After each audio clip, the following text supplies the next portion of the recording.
50 different states governing all these different things. We're basically becoming 50 different countries at this point. Yep. The other problem that I have is now, because you're going to see the Supreme Court overturning Supreme Court precedent, the only way to defend against that is a constitutional amendment. Mm-hmm.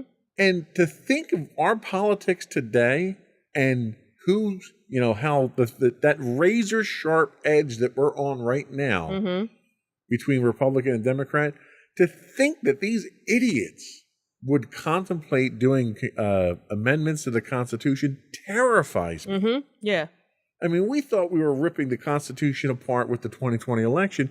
These people are just itching to rewrite it in their favor. Mm-hmm. And that's what scares me more than anything else. Yes, the whole probably never should have gotten to the Supreme Court, because really it's not, and at least it shouldn't have gotten there in the form that it did, because abortion is not a constitutionally protected right. Your health is, your personal well-being is, and that's how it should have been presented. Mm-hmm. Couldn't overturn it at that point. Right. But things that go to the Supreme Court now don't matter. Right. Because after a couple of years and you get a couple of justices retire, whoever happens to be president at the time, they're going to switch it their way. Mm-hmm. There's a real threat that Joe Biden might pack the Supreme Court now because of the situation that's going on. Mm-hmm. So then, okay, so 5 years down the line, when we have a new president out there, what's going to happen there? Are we going to wind up with 50 Supreme Court justices? Because every time a new president comes in, they want to make sure that the court's tilted in their favor. Mm-hmm. Like this decision breaks the country. Mm-hmm. In so many ways. Yeah. Do you feel threatened by this? Absolutely. And fortunately, again, I'm an older woman. Ugh, as much as that hurts me. Who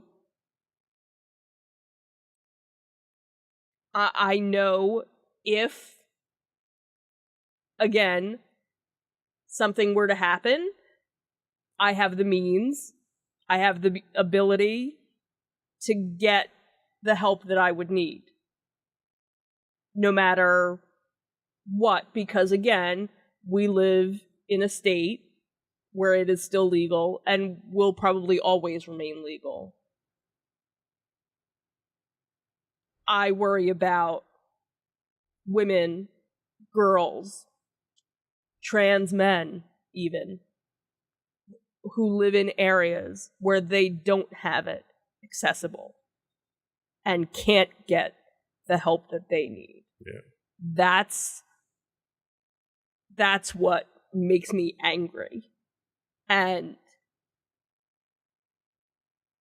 I want to go fight. What do you think needs to happen to set this right? What does the government, the president, the Supreme Court, citizens, what do we have to do to fix this and have it stay fixed? Because we thought it was fixed. Right. And that's the thing, is there are certain states where it is fixed. No matter what the law of the land is, it's, it was voted in. And that's, I think, what is so frustrating, is that why does it even need to be that way? Why do people have to vote on it? If I want to go and buy a pack of cigarettes, I can go and buy a pack of cigarettes. What does it matter if I want to, do that? And I've never been a smoker, and I would never want to smoke, but yet you can go and that's what's just so. Your point there being, it's your body, you can do what you want to do. Right. And granted, I got into a discussion, a little bit of a debate with a friend of mine that from high school, where, again, my body, my choice, and she's anti-vax and, but very liberal in certain respects and conservative, and she's kind of like all over the board. Like, she would never get a vaccine because she just doesn't trust the government. and when and I said, but, I don't have to do certain things, or I can do certain things. And, she said, well, you wore a mask when you were told to.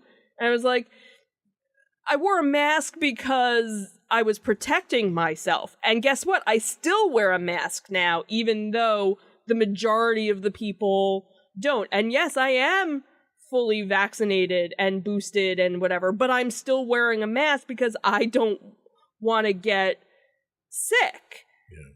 But if, I think back to when I was in college, and if I had gotten pregnant in college, I wasn't ready to be a mother then,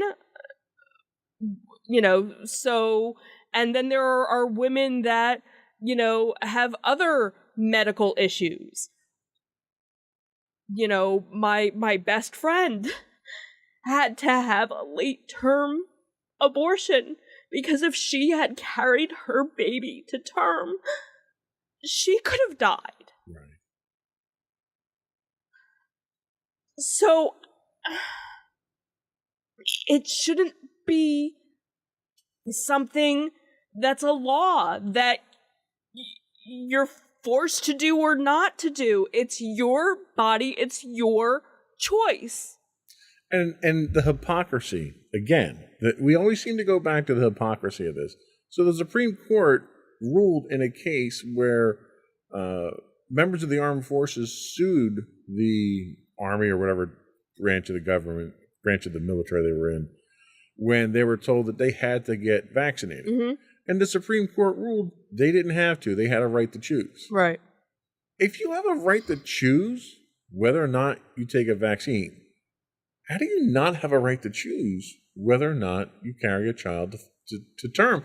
Right. Isn't carrying that child to full term far more impactful than getting a vaccine? Right. Where you would think you would have that option? And the hypocrisy of it, too, is if men had the ability to carry, now granted, trans men can, I don't want to exclude them, but if these white cis men were at risk of their body harming them, because think about it, when and you've mentioned it numerous times, especially watching me go through childbirth and what happened I ended up having to have an emergency C-section because our daughter was in distress, and you got to see firsthand what my body went through. You've said time and time again, there's no way in hell you would have been able to do that. Right. And I bet you if you polled, the majority of men, would you be willing to go through childbirth? Would you be willing to do all these things? No. No, they wouldn't. But yet, you'll put your partner or your wife or your mistress, you'll engage in an act and not have any thought process behind that. Yeah. The other interesting hypocrisy here is they're forcing women to carry children to full term. Are they forcing the sperm donor to be a father, to be there, to have any level of responsibility? And that's the thing, is that at the moment of conception, that's when you should be paying child support. Right. Absolutely. And you don't get to walk away now. Yep. That is now, there were a couple of memes like, Happy Father's Day, you're now going to be a dad because of that one night stand, because you decided, you didn't want to put a condom on. Right. We're up against the clock here, but I did want to raise one more point. We had talked about it off the air, and I think it's worthwhile mentioning because I think it's a great example. Tell us about the adoption one. Yeah, let me bring that one up. So this was an interesting. Because I thought this was very poignant. Yes, this was recently posted and is something for the Supreme Court to consider. Can a 13-year-old girl adopt a baby if she wants to? No, obviously not. Are you nuts? What about a 15-year-old girl? Can she adopt a baby if she feels like it? Nope, absolutely not. All right, how about an 18-year-old girl? Surely she could adopt a baby, right? No, still can't. Well, what if she was 20, no longer a teenager? A 20-year-old can definitely adopt a baby if she feels like it, right? Actually, no. Well, weird. Why not? There are over 400,000 children in foster care, so why can't she adopt at least one of them? She just can't. And you know why? Because you have to qualify to adopt a child. There are rigorous background checks, home visits, proof of financial and mental stability, etc. It's a whole thing, right? But if she is 14 and gets impregnated by an abusive ex-boyfriend who shoved her out of his moving car and left her for dead, she must now carry to term, give birth, just figure it out somehow? Yes, that is correct. But she's only 14. She will figure it out. But she should also have been more careful and made better choices. So, to punish her for her poor choices, we force her into motherhood, which we've established she's totally unqualified for. And now we are suddenly comfortable with a young, traumatized girl caring for a vulnerable, little screaming human being that is wholly reliant on her for survival? Yes, absolutely. Such an unexpected blessing. And I think that right there sums up the problem. We have standards for what it means to be a qualified parent. Yep. We enforce them in one instance in adoption. We ignore them completely in every other instance. Mm-hmm. Anything else to be said on the matter at this point? Vote. Yep. Stay angry. Let your voice be heard. That is the only silver lining I see here, is that they're forcing this onto the states, which means your elected leaders will now not be able to hide behind a Supreme Court decision. Mm-hmm. They're going to have to go on record on the voting roll call on whether or not they support this. And unlike the Supreme Court justices, the 3 Supreme Court justices that Trump appointed, who all said on the record that they would not overturn Roe versus Wade, and they did, right? You can hold these politicians accountable by voting them out of office. Absolutely. The other thing, too, is I've seen people posting, I currently live in a red state. I need to move. I had another friend whose children are getting ready to go to college and have now changed which schools they're considering now. If only we could impeach Supreme Court justices for perjuring themselves during their confirmation hearings. And that's something, that's making the rounds. So that's all we had today. Did you have anything else before we go? Resist. There you go. Before we do go, I did want to once again invite our listening and viewing audience to subscribe to the podcast. You can find audio versions of this podcast listed as Insights into Tomorrow. Video and audio of all the network's podcasts can be found listed as Insights into Things. We're available on Apple, Spotify, Google, Stitcher, anywhere you can get a podcast. We would also ask you to write in, give us your feedback, tell us how we're doing, give us your topics you'd like us to discuss. You can email us at comments@insightsintothings.com. You can find us on Twitter at twitter.com/insights_things. We do stream 5 days a week on Twitch at twitch.tv/insightsintothings. You can find us on Facebook at facebook.com/insightsintothingspodcast. You can find high resolutions of all of our video on YouTube at youtube.com/insightsintothings. You can find us on Instagram at instagram.com/insightsintothings. Where you can find links to all this and more on our official website at www.insightsintothings.com. That's it. Another one in the books. Have a good week, everyone. Bye. Bye.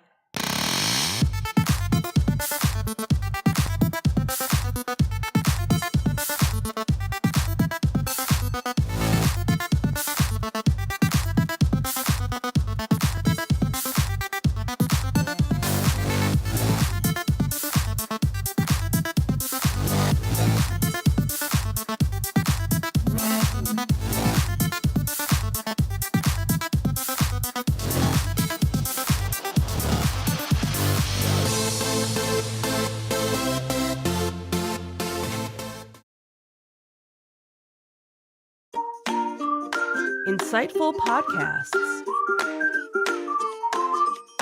by informative hosts.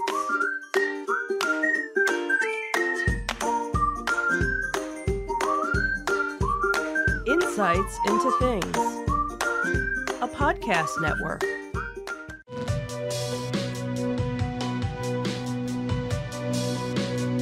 Welcome to Insights into Tomorrow, where we take a deeper look into how the issues of today will impact the world of tomorrow. From politics and world news to media and technology, we discuss how today's headlines are becoming tomorrow's reality.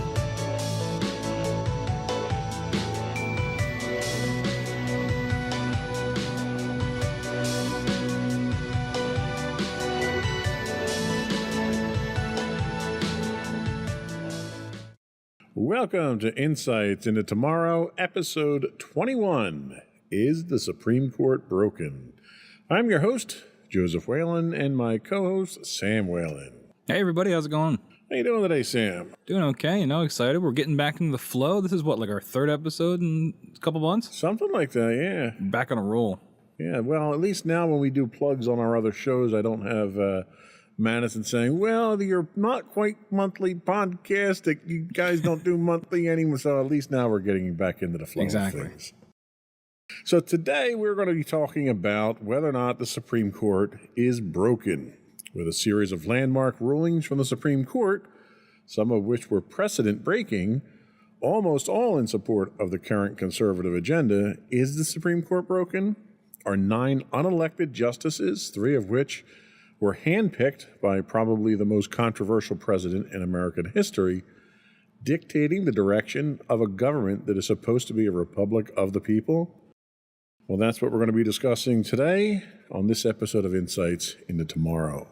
But before we do that, I would like to take a moment to invite our listening and viewing audience to subscribe to the podcast.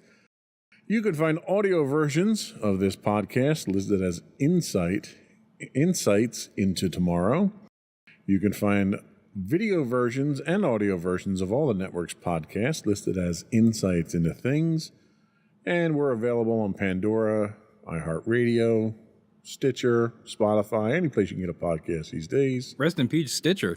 They're shutting down. Are they? I hadn't heard that. Oh, I got to take those off the list then. Yeah. Wow, they've been around a long time, too. I used to use Stitcher, and then they changed their interface, and it was terrible, and then I stopped using Stitcher, and I think a lot of other people did, too. Apparently a lot of other people did, too. You can also email us or reach out to us. Our email is comments@insightsintothings.com.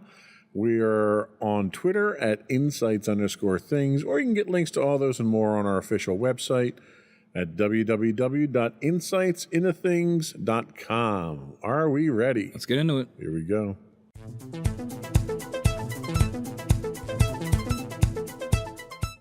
So our first topic comes from New York Times, and they tell us that the recent Supreme Court term concluded with a series of 6-3 decisions divided along partisan lines, with the court's 6 Republican appointees in the majority. Those rulings on affirmative action, student loans, and gay rights were reminiscent of the transformative conservative decisions issued last June on abortion, guns, religion, and climate change. Is the Supreme Court in crisis? And if so, how could it be fixed? Complaints by the Supreme Court have cropped up throughout American history, but they've taken on renewed urgency since President Biden's inauguration. In the past, some of these criticisms have come from the left, such as when Franklin Roosevelt threatened to, quote, pack the courts to protect New Deal legislation. Others emerged from the right, like anger aimed at the, quote, activist bench that decided Roe v. Wade in 1973. But more recently, Democrats, stung by the Republican Senate majority's refusal to hold hearings on President Barack Obama's nominee Merrick Garland in 2016, and its replacement of Ruth Bader Ginsburg with Amy Coney Barrett just weeks before the 2020 presidential election, have reinvigorated calls for reform. So is there a problem? Is there a problem with the nation's highest court? The appointment process has become more politicized than ever, like most things in this country, leading to dogmatic justices and a court whose legitimacy among the public could be in danger. In the past, it had not been the case that the public could look at these 9 people and see them projecting the ideological preferences of the political party that brought them to the bench. After Brown versus Board of Education, a case could be made that something changed in the American psyche. The idea that the court had, quote, final interpretive authority had been solidified in the public mind, and the, quote, perceived power of the Supreme Court in popular political culture vastly expanded. This shifted the debate to how to interpret the Constitution, which created an even bigger incentive for presidents to vet and select judicial candidates who would faithfully execute their agenda. So because of that, leaders began to choose nominees who were young enough to influence decision-making for decades after that president had left office. So you're seeing, they'll appoint a judge, but even after they've left the office, we're still seeing the ramifications of that appointment years after the fact. One effect we have today are judicial amendments to the Constitution, which with no ready means to overturn them. Of course, short of Congress actually cooperating to add new amendments to the Constitution that the justices would have to consider, of course. So, we're looking at what all this means, right? These judges have a ton of power, and, with this 6-3 Republican majority, how is that affecting a lot of these decisions? Yeah, and without going into a civics lesson here, the purpose of a 3-part government with an executive, a judicial, and a legislative branch was to have separation of power. Mm-hmm. And at no point in time when that form of government was created was the intent to have Congress actually writing laws. So the problem that we run into now is that because Congress can literally interpret what the Constitution says, they can tell you now what those laws are. So even if a law says one thing, the Supreme Court can come in and rule against how it's actually written. And I'll give you an example. One of the things that you hear a lot about in the news is your Second Amendment right to bear arms. Well, one of the things that a lot of people who talk about this subject fail to mention is that in the Constitution, it says the right to bear arms is tied directly to militia. Mm-hmm. And the Supreme Court simply interpreted that as to not be the case anymore. And they decided that everyone should be able to bear arms, whether you're with a militia. Now, if you look at the history of militias, local militias, which everyone remembers the Minutemen and all that stuff that were the militia, they were evolved through legislative processes into what is today the modern National Guard. So when we say militia today, that equivalent is National Guard. Now, you could make a case that says only the National Guard, who are citizen soldiers, should have the right to bear arms, and it would make sense.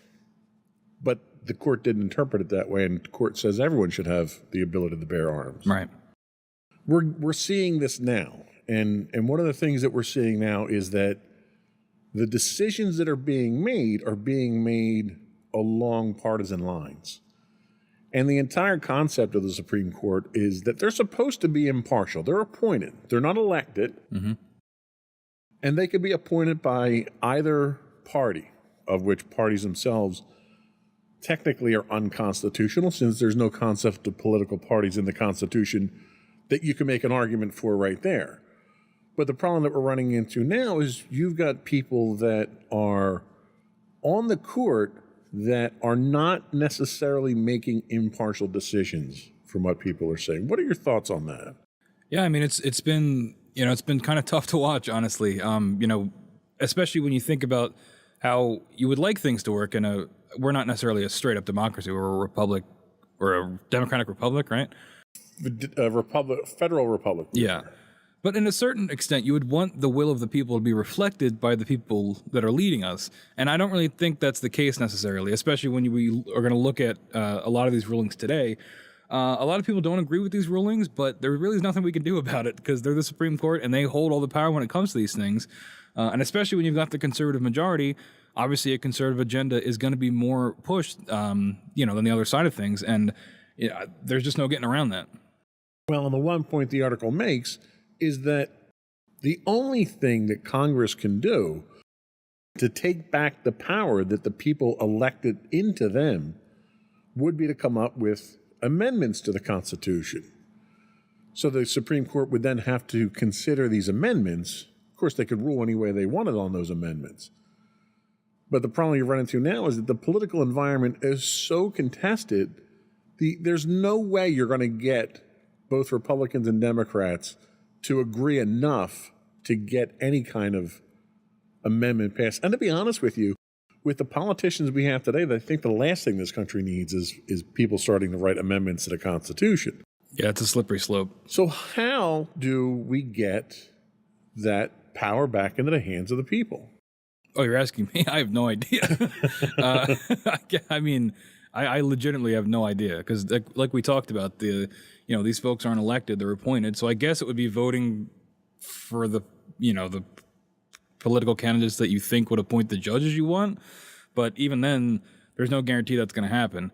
I don't know if there's a legal way to to like contest it. I don't think there is. Right? It's the Supreme Court. I mean, you always go to that higher power. The highest power for law is the Supreme Court, right? So maybe at the state level. Theoretically, the only thing that really could be done would be what the Republicans were concerned the Biden administration was going to do, and that is pack the courts. So there's nothing constitutionally that says the court is limited to 9 justices. We've had more in the past.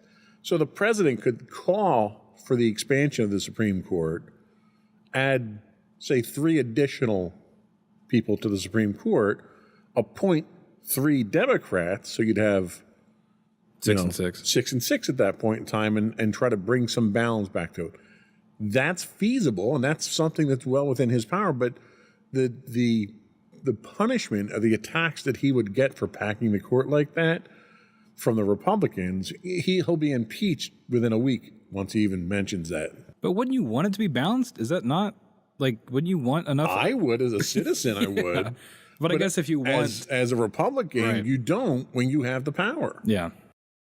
Because, if you look at history, whenever government power has been balanced, where the executive is one party and the legislature is another party, nothing gets done. Nothing gets done. Yeah. And really, that's really the best scenario that we have at this point in time is gridlock. Because if neither side can get anything done, they can't screw things up any more than they already have. Yep. Or further assert their own agenda and get more power for themselves. That's it. And the problem that you have right now is that when you can appoint members to the Supreme Court that will carry out your agenda and not be impartial, that's